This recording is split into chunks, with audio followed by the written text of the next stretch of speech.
Yung mother house dito lang sa gilid, kaso nga lang po nasira, kaya transfer nila yung staircase sa bagong bahay.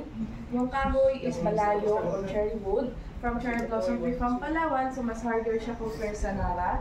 And then termites free. And then yung design is Art Nouveau. And then yung ginamit na pako, wooden pegs or wooden nails. So hindi pa uso noon yung metal nails na ginagamit natin ngayon.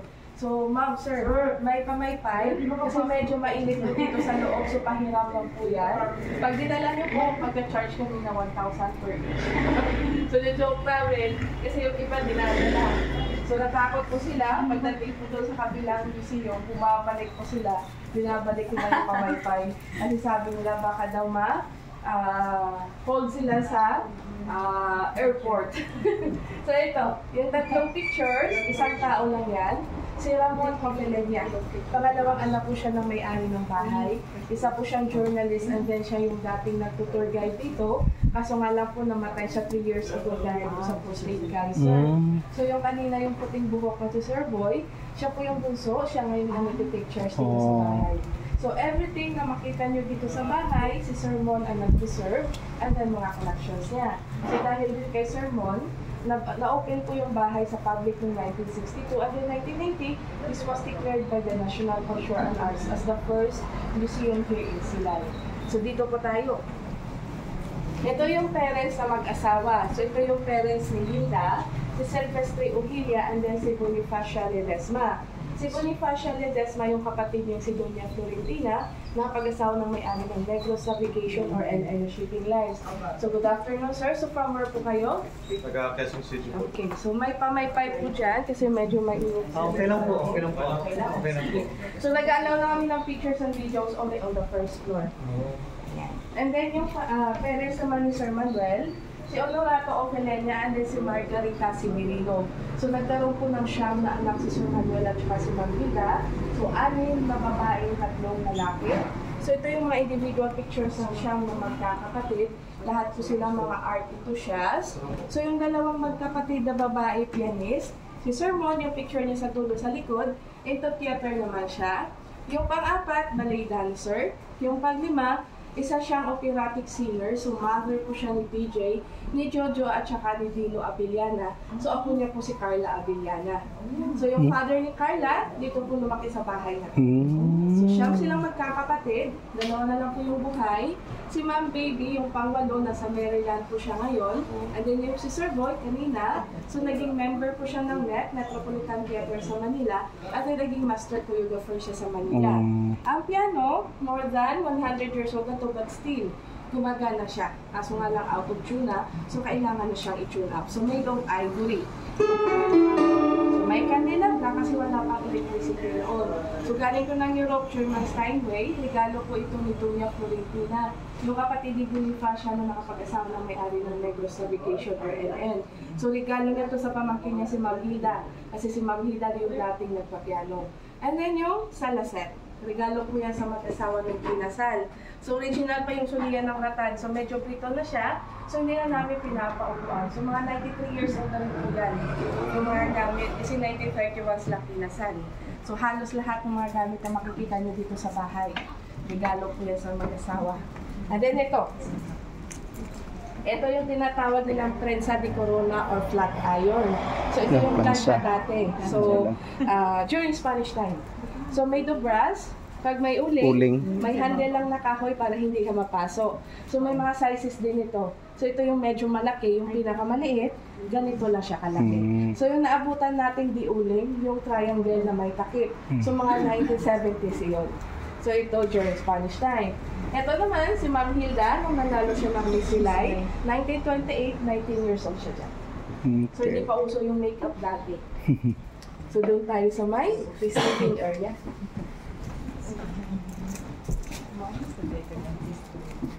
So ito yung receiving area. So isang sugar baron si Sir Manuel. So pag may bisita siya, dito niya ini-entertain. So depende na sa kanya kung dadalhin niya sa sala or hindi. And then, ito hinahawakan kong picture. Last year na po ito pinunan. So this is the oldest seaport here in the Philippines.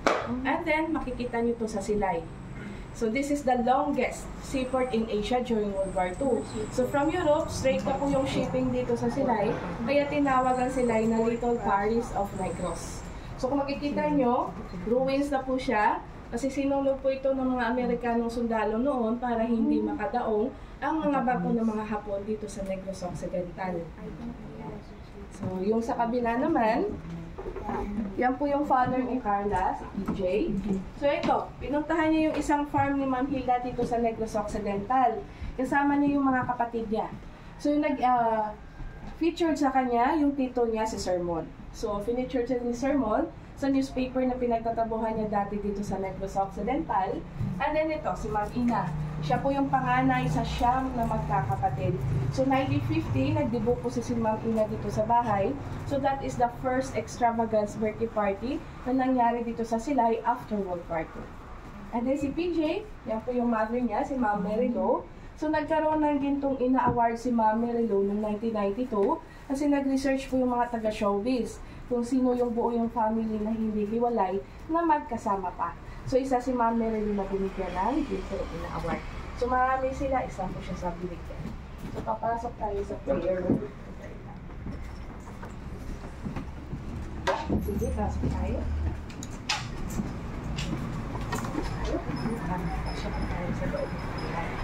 So very religious si Ma'am Hilda, so kailangan may prayer room. So 1972, nagkaroon ng printmaking lessons sa sermon. So yan po yung first na printmaking lessons outside Manila. So dito yan nangyari sa bahay. And then yung lalaking nagbabalik, yan po si Sir Rene or si Sir Boy. So naging member siya ng MET and then naging master choreographer siya sa Manila. So naging choreographer po siya sa Carilaga sa UST. So assistant choreographer niya lang po si Boy Abunda. And then si Tino Abiliana, kapatid ko ni PJ. So naging recording artist din siya noon. And then si PJ yung father ni Carla. Bago po siya naging artista, naging model po siya ng Pepe Jeans. So yan po yung first endorsement niya. And then sa Reader's Digest. Sir Mon was the first Filipino na na-featured sa Reader's Digest. Dahil sa pagmamahal niya sa art, so this is the article. So as you can see, there is a Chinese version. Kasi yung nag-interview sa kanya, isang Chinese writer from Hong Kong. So ito, makikita niyo mamaya sa second floor, local artist po yung kasama niya. Isa po siyang local artist, pero yung kasama niya, national artist na si Vicente Manansala. And then, Sir Mon won the first prize in product photography in 1956 Olympics. 1962, si Sir Mon naman ang first Filipino na na-featured sa Asian Magazine na naka-bikini swimwear. So, naging model siya ng Speedo. Yan. Estilo Ilonggo. 1989, pumunta ang BBC TV dito, featured ang mga Ilonggo delicacies sa Far East Cookery na series nila. So, nakasama ang fruit pie siya recipe ni Ma'am Hilda. And then, the Sugar Lancha, isa siyang indie film sa Toronto, Canada, 2011. Dito sila nag-shoot sa bahay. So, kung makikita nyo, ang daming santo. So, marami talaga nakadisplay dito sa bahay. Galing po yan ng Bicol at Bohol, mga collections sa sermon. And then, si Lady of Rosary. Yung mukha at saka yung kamay, may Love Ivory, pero yung corona at saka yung mga thread ng damit niya, yung mga designs, totoong gold po yan. So sa mother pa yan ni Ma'am Hilda. So hindi namin alam po ano talaga yung exact na edad ng Virgin, kasi during Spanish na po yan. And then original din yung crystal at saka yung star. So papasok tayo sa part 2. Sige, dito tayo. Ito naman, ang kwarto ng isang anak. Pero yung mga gamit dito sa loob, originally from the master's bedroom. So kaso nga lang yung master's bedroom, kinonvert ni Sir Mon into a library. So dito na namin nilagay. So hanggang December 2023, may isang apo pa na nagstay dito sa museum. So ito yung kwartong ginamit niya at mga gamit. So yung dresser, higaan at saka yung cabinet, isang set siya, regalo to sa mag-asawa ng kinasal. Galing pa ng Pampanga na furniture shop, mahogany yung kahoy, so hardwood. So, 9 silang magkakapatid. 8 po yung pinanganak ni Ma'am Hilda dito sa bahay, dito sa higaan na to. So, yung isa, yung mother ni PJ, hindi siya pinanganak dito sa bahay kasi that time is 1945. So, nag-evacuate sila sa ibang lugar. And then, yung baon at saka yung bolt kay Ma'am Hilda po yan, saksi po si Holy Family sa World War II. So, made of ivory din siya. So hindi na po original yung crystal kasi nagbasag po siya during World War II nung mag-evacuate sila. And then kung makikita nyo, may CR. So between 1965 to 1970s na in-extend yung itong CR na to. So original pa yung mga tiles. So medyo modern na kasi ginamit po ng isang apo yung kwarto na to. So papasok tayo sa library sa right side. Sige po. Ayan. Sige po.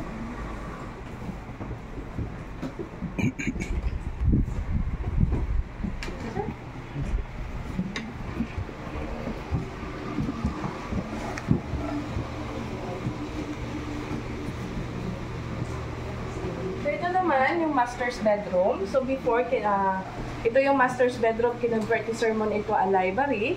So these are the books that he collected, some are limited edition. Pero halos lahat yan nabasa ni Sir Moll. Kaya tinawag siyang Human Encyclopedia ng Negros Occidental.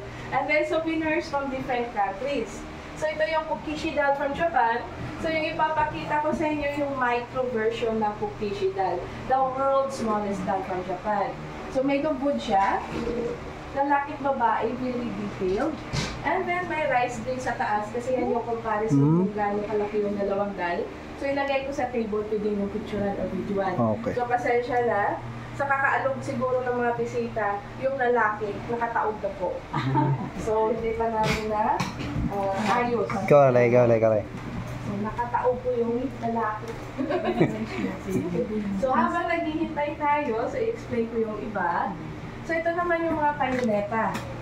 So ginagamit yan dati ng mga babae sa buhok. Pero yung dalawang malaki, made of tortoise shell. Ginamit ko yan ni Ma'am Nelly, yung pang-apat na anak ng ballet dancers. Flamenco dance siya noon. And then yung mga bullers and pins. Collection sa sermon. Kasi dati marami mga politicians o mga kaibigan ng mga politicians na pumupunta dito. So nag-aasla kung pwedeng mag-display ng bullers. So ang ginawa ni Sir Moll, ginawa niyang collections. And then si Vice President Lopez. Yung asawa niya si Ma'am Marikit, kapatid po ni Sir Manuel. So they are from Haro, Iloilo. Kaso nga lang, dito sa napadpad sa Negros Occidental, sa Silay, dahil po sa tubo. Kasi marami pang empty lots dati dito sa Silay, kaya dito sila na stay. So yung ibang mga lots nila dito, dinonate nila sa government. Yung iba, naging school. Yung iba naman, naging private school, binili po sa kanila. So yung madadaanan nyo po sa highway, yung Gaisano, sa kanila din yung lupa na yun. Kaso nga lang binenta po ng kapatid ni Sir Manuel na matanda-dalaga. Kasi wala na siyang pag-iiwanan. And then ito naman, the first pocketbook in the Philippines. Pinadala po yan ng mga US Embassy sa mga Amerikanong sundalo dati dito sa Pilipinas. For entertainment purposes, so yan po yung first pocketbook natin. So medyo brittle na siya, so hindi na namin pinakalabas. Ito po yung limited edition.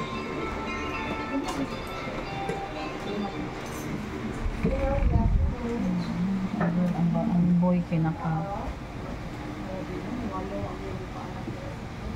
Grabe ka gamay na. Picture ko ba?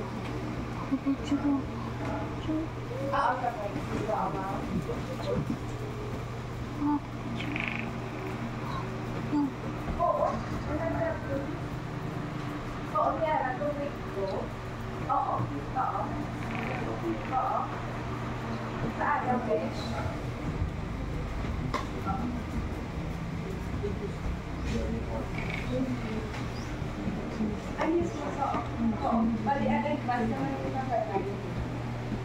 Yung first na comics view. Ito ba sulod? Sulod ba na? Alam ko ba? Tortoise is banned. Sa una man na allowed pa man. You're not supposed to. Not anymore. Because it's the habit of the school.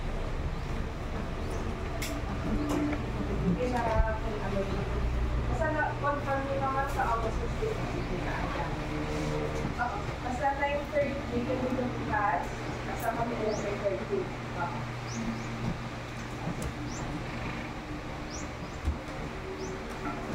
Okay, asal na naman, ako ng Ma'am 9:30, kami ka-open, asal na kami 11:30. And then after that, 1:32, 4:30. So kung makabot kami din mga 11:30, kasi close na.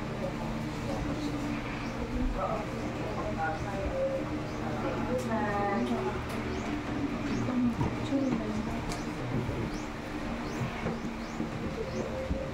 So, okay na po? So, alam niyo yung, sorry. So, alam niyo yung Mickey Mouse money during World War II? So, nakita na po kayo nun. Wala pa. Personal sa dali. Manay. Itago muna natin siya. So, alam niyo kung bakit siya tinawag na Mickey Mouse money? So walang value. Yes, wala siyang Walang value value. pagkabas ng every provinces. So, yung ipapakita ko sa inyo, ito yung Mickey Mouse money ng Negros Occidental. Ayan. So, may pirma siya ng gobernador ng Negros Occidental, si Wow. Mickey Libano. So, parang certificate. Oo. Ayan. So, di ko alam sa ibang Gift check. provinces kung ano yung mga designs, kasi iba-iba yung mga designs. So, ito yung sa Oh. Negros Occidental. And then, after World War II, 1949 to 1953, ay Quirino na time. So, iba naman yung pera natin. So, buong Pilipinas yung gumagamit ito. So, ito na. So, Ito na. parang pera sa Monopoly na game, ang liit. So, Liit. may influence, Mga yes. US side. So, may ano na siya kasi, may influence ng American. Ah. So, American era na to. Ayan. So, parang maliit na dollar. Ayan. Sige, picturean niyo po kasi ibabaliktad ko rin kasi may likod na siya. May likod na siya. Ayan. Kasi buong Pilipinas na talagang Monopoly. So, may Mo natapos gani. siya ng Monopoly tapos. naman eh. So, parang dollar na maliit, na parang stamp, na medyo malaki lang ng konti. So, Gold standard pa po yun. So, typical na papel, kasi pag nabasa siya or napunit, talagang papel. So, Papel. unlike ngayon na may fiber na yung pera natin, so medyo matibay-tibay na siya sa pera dati. So, pupunta tayo sa may dining area. Kaya lang. Slowly Yes, lang. may pera pa dati yan, dati for gold. Oo. Grabe oh. Lagi. Dining area. So, dati, ito lang yung dining table, dining area. Sungka. So, 6 seaters lang yung dining table. So, hindi sila magkasyang-siyam na magkakapatid. So, kung makikita nyo, may sungka. Kasi yung pastime nila noon yung paglalaro ng sungka. So, siyam sila, hindi sila magkasya. So, yung simentado na part, yan po yung kitchen dati. So, naging dining area na rin. So, yung dining table, adjust na po siya. So, pwede mo siya makumpres sa kita para lumiit. Yeah, true. Kaso nga lang hindi natin magawa kasi may glass ako sa taas. So may idea na yung IKEA kung paano gumawa ng folding na table dati. Kasi meron na. Kaso nga lang, mga hardwood yung ginagamit. So ang bibigat. Sungka. Ngayon, yung mga plastic na so medyo gaan na siya konti. And then yung bar, yung maliit na barrel, nakuha po yan sa Gallion Trade or Spanish Time dahil po sa seaport namin. And then, ito yung plate maker na ginamit ni Sir Mo sa plate making lessons niya. And then ito, ang first TV na gawang Negros Occidental. Do. So, Nibico po yung brand, black and white, mga Benedicto yung may-ari ng companies. So, 1970, ginawa ng mga Benedicto for the rural areas that there is no electricity kasi pwede siya sa battery ng truck, AC-DC and sa electricity, pero kakatagalan din na rin po siya gumagana. So, pag may TV, may stereo din. Ito naman, akay naman yung brand. So, isang set siya. Oh, okay. Ayan. Kaso nga lang, di na rin siya gumagana kasi wala na siyang needle, pero pwede pa siyang i-restore. May mga available pa na pyesa. Side at saka side speaker. So, pwede kang mag-record dito, ito yung receiver, and then sa dining. And then, ito. Okay na, sir? Okay na yan. Parang late niya, ano? Opo. Ito naman, a chopping board, made by Napoleon Labueva. So, hardwood Yeah, yung kahoy na ginamit. Kasi yung isang barangay dito sa amin, yung barangay Ginhalaran, sila po yung gumagawa ng clay pots. So, tinulungan sila ni Sir Mon, so nag-organize siya ng clay pot festival. Isa si Napoleon Labueva, kaibigan niya, in-invite niya. So, may ginawa siyang clay pots. We're going to see that on the second floor. Pero yung mga clay pots sa taas ng cabinets, gawa po yan ng local at saka national artist na kaibigan ni Sir Mon. Kaso nga lang, nakalimutan nilang lagyan ng signature. So, hindi namin ma-recognize kung kanino mga gawa. Pero yung sa loob ng cabinet, yung may peasant versa plates, hand-painted po siya, galing po yan ng Germany. Regalo din niya sa mag-asawa ng kinasal noong 1931. So during World War II, hindi siya nasira Kasi yung ginawa nila, binaon ko yan sa lupa sa ilalim ng bahay. Ah. So very laki lang ng bahay. Kasi yung mga high ranks officials sa mga kapol, ang tumira dito. Kaya na-preserve yung bahay. Kaya sinasabi namin, hindi po ito na-abandon mula nung tinayo hanggang ngayon. Kasi may nakatira po talaga. And then ito naman, China ware, Qing Ming Dynasty. So halos lahat ng museum meron ito. So this is the Burr Bottle. May pangalan na siya nakapay sa labas ko na yung pangalan ng brand. Ito naman, ginamit ng mga crime ladies sa China, yung mga hinahire sa funeral para umiyak. So dyan po nila nilalagay ang luha. Okay.